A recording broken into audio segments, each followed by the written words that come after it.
आज समावेशन झालेल्या कर्मचाऱ्याच्या वतीने मी शेख सईद अल्पसंख्याक तालुका अध्यक्ष भारतीय जनता पार्टी यांच्यासाठी आज मी 17 तारीखले एक अर्ज दिला होता की भाऊ जे कर्मचारी समावेशनमधून राहिलेले आहे त्यांचं समावेशन घेण्यात यावं आणि वेतन भत्ता जे असतो त्यांच्यामुळे त्यांचे पगार वाढते ते वेतन भत्ता मंजूर करण्यात यावा आणि त्यांचं स्टोरेज बुक जे आहे ते अपूर्ण आहे ते पण पूर्ण करण्यात यावा त्याच्यासाठी मी 17 तारीखला अर्ज दिला होता.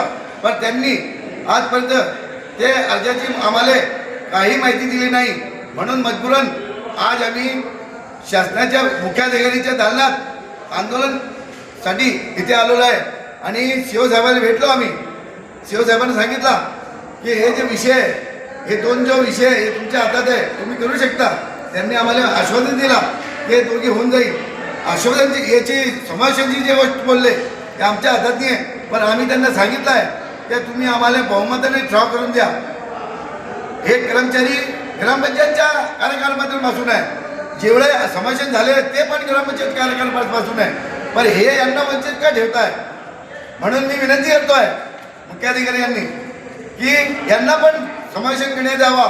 काय येतो हे शासनाचे आजपर्यंत पगार घेत आहे तो यांना का करत नाही तुम्ही. मी विनंती करतोय आज तुम्हाला अर्ज दिलाय आम्ही शांततेने अर्ज देत आहे. जर आमचं नाही काम झाला तो आम्हाला नाही इलाजाने खुर्च्या असो काड्या टोन असो किंवा काही आंदोलन करायचं असेल ते आम्ही तयार आहे. पण विनंती आहे त्या अगोदर आमची जी मागणी आहे आमच्या कर्मचाऱ्याची जी मागणी आहे ते पूर्ण करण्यात यावी हीच नम्र विनंती आहे. धन्यवाद. जय हिंद जय महाराष्ट्र.